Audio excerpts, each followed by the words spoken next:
스님, 네, 스님 반갑습니다. 네, 지금 질문하겠습니다. 네, 스님, 저는 집에 있는 게 정말 싫습니다. 계속 도망치고 싶고 나오고 싶습니다. 그리고 제 도움이 필요한 가족들을 마주할 때도 그렇습니다. 저는 정말 가족들 위해 사는 사람이었는데 어릴 때는 엄마가 힘들어서 도망갈까 봐 학교 가기 전에 맨날 두부 두 판 해놓고 학교 가고, 8남매 중 제일 공부 잘해도 하나뿐인 아들 오빠한테 학교 양보하고 교복만 보면 눈물 훔치면서 열심히 보탰습니다. 결혼해서도 안 쓰고 안 입고 모은 돈 시댁 식구들한테 다 나눠주고 집 사주고 했고요. 자식 새끼들만 보고 살았는데 이제는 큰딸이 시험부라 할 때도 도와주려 그 집에 들어가기 싫고, 도와줘야 할 때 어쩔 땐 입에서 욕도 나옵니다. 손녀가 암에 걸려 그 동생을 잠시만 맡아달라 할 때도 손살에 치며 거절했습니다. 주저앉아 있고 싶고 도망가고 싶었어요. 세상에서 가장 편한 집도 세상에서 가장 소중한 가족들도 왜 제가 이런 마음을 가지는지 너무 궁금합니다. 그리고 구설하면 죽은 영가들도 날 탓하고 있고 살아있는 형제들도 다 손자하니 나는 나대로 한다고 했는데 이게 또 기가 막히게 서럽습니다. 이상입니다.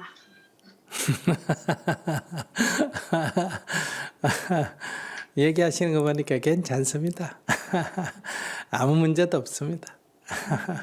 아무 문제도 없고, 점 보러 가서 저기 점쟁이가 하는 말이 귀신이 다 섭섭하다 한다는 거는 내가 섭섭하다 이 얘기입니다. 귀신이 있어서 섭섭한 게 아니고 그 귀신이란 게 저 마음 밖에 있는 게 아니라 내 마음 가운데 있거든요. 그러니까 내가 섭섭하다 이 말이에요. 그러니까 자기가 살아오면서 너무 고생을 많이 하고 또 인생을 늘 의무감으로 책임감으로 이렇게만 살아서 이렇게 마음이 많이 너무 무겁다. 그래서 이제 나이도 들고 하니까 나 이제 이렇게 무거운 짐 지고 살기 싫다. 나도 그냥 다 짐 버려버리고 그냥 내 맘대로 홀홀 살고 싶다. 이런 이제 욕망이 이제 밑에서 그동안에 억눌려 있던 게 막 밀고 올라오는 거예요. 그래서 그런데 뭐 자기 나름대로는 고생한 건 맞아요. 근데 뭐 그 나이에 우리 시절 인생에 뭐 그런 고생 안 하고 살은 사람이 열에 한두 명이나 될까? 어디 부잣집에 태어나고 이런 사람이 아니고서야 나이 60이 넘으면 다 시골에서 태어나가 다 고생하고 또 여자라고 차별받고 그렇게 살았지 않습니까? 그래도 죽기 전에 이렇게 남녀가 평등하고 이런 세상을 뭐 내는 혜택을 못 받다 하더라도 그런 세상도 있구나 하고 보고라도 죽는 것만 해도 얼마나 장한 일이에요. 100년 전에 태어났으면 이런 거 보지도 못하고 죽었어요. 이런 세상이 있는 줄을. 그죠? 그러니까 나는 좀 고생을 했지만은 내 자식들, 내 손녀들은 뭐 여자라고 차별받는 그런 일은 안 겪고 산다. 나는 먹고 입고 자는데 고생했지만은 우리 후손들은 적어도 배고파서 힘든 그런 인생은 안 겪고 살 수 있다. 내가 좀 고생하긴 했지만은 그래도 뭐 이것만 어딨냐 다행이다. 이렇게 이제 자기가 살아온 인생을 너무 한스럽게 생각하지 말고 내가 고생을 좀 한 건 맞아요. 했지만은 그래도 세상이 다 좋아지지 않았냐. 이렇게 좀 자기 공덕을, 자기 살아온 삶을 이렇게 너무 후회하지 말고 긍정적으로 좀 받아들이고 그리고 이제 지금부터는 그렇게 안 살고 싶다 하면 그래 그렇게 살아도 돼요.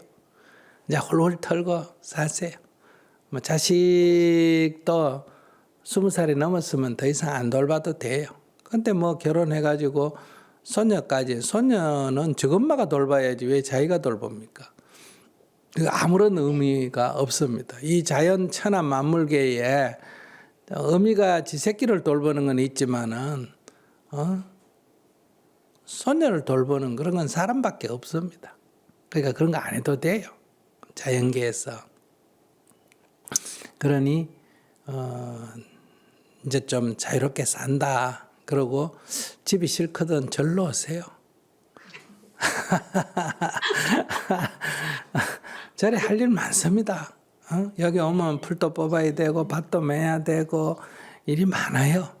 그런데 이제 심리가 억압이 된 상태에서 하면 그게 다 중노동이 되고 지가 좋아서 하면 어때? 자기가 좋아서 하면 그게 전부 놀이가 됩니다. 산에 한번 가보세요. 설악산 꼭대기까지 배낭 메고 올라가는 사람 있죠? 그 지게지고 올라가라 했으면 죽는다고 신고할 사람들이. 근데 자기가 좋아서 올라가니까 땀을 뻑뻑 흘리고 그래 올라가지 않습니까? 그죠?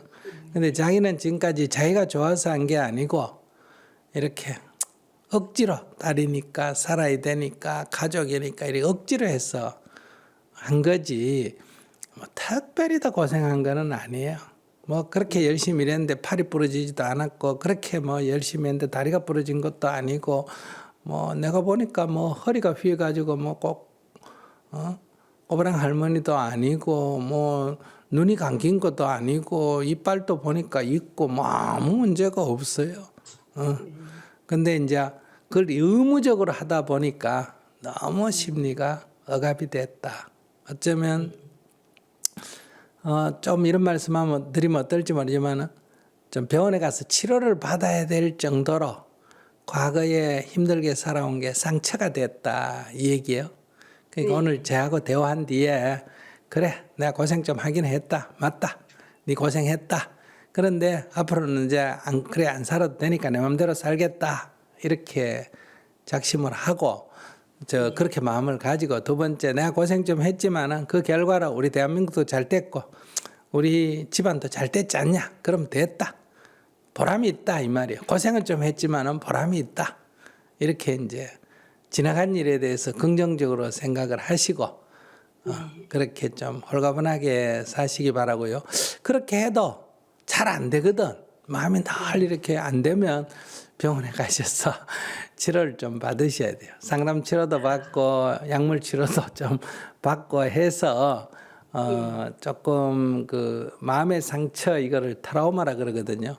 마음의 상처를 좀 치유하셔야 돼요.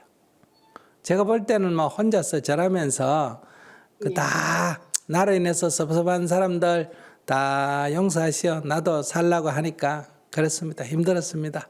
이렇게 참회 기도하고 이렇게 좀 올바르게 살면 되는데 그래도 잘 안 되면 이제 병원에 가서 이제 신경정신과에 가서 선생님한테 제가 이런 마음이 이렇게 부정적으로 자꾸 듭니다 하면 알았어 이러면서 몇 가지 물어보고 약 좀 주면 먹으면 괜찮아져요. 걱정 안 하셔도 돼. 네, 감사합니다. 근데 스님 저는요 밖에 나가서 친구들하고도 놀고 싶은데 예. 가서 놀고 오면은요 손자들한테 안 봐줬고 딸 집에 안 갔는 게 재미치 돼가지고 집에 들어오기도 전에 오면서 전화부터 하거든요. 그렇게 나가서 좀 친구 만나고 차 한잔 마시고 와도 갈 땐 나가도 불안고 집에 들어올 때는 더 불안고 그래서 오면서 막 급하게 전화를 와가지고 집 앞에 나오면은 막 뛰어오고 이렇게 해야 돼요. 이것도 그러면 그 불안 때문에 그렇습니까? 예. 병이에요, 병. 그 병이에요. 그러니까 얘기하잖아. 오늘 쟤하고 대화하고도 잘 안 고쳐지거든. 병원에 가셔야 된다니까. 병원에 가서 조금만 치료받으면 금방 좋아져요.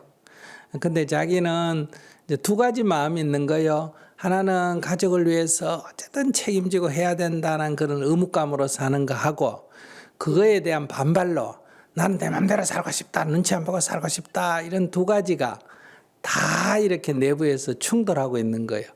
그래서 아기 봐달라고 하면 아니야 나 놀러 갈 거야 하고 나가놓고는 돌아올 땐 또 안 봐준 거에 또 죄스럽고 그러면 내일 아기 봐주면 되는데 내일 아침에 일어나면 또 나가고 싶고 나가가 있으면 또 집에 가고 싶고 이렇게 두 가지가 계속 충돌하거든요.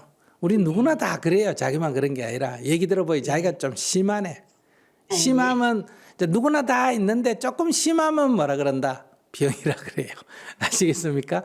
그러니까 자기만 있는 게 아니라 우리 모두가 다 있는데 얘기를 가만 들어보니 좀 심한 편이거든요. 네. 그러면 이제 병원에 가야 돼요. 그 이제 불안증이 좀 있어요.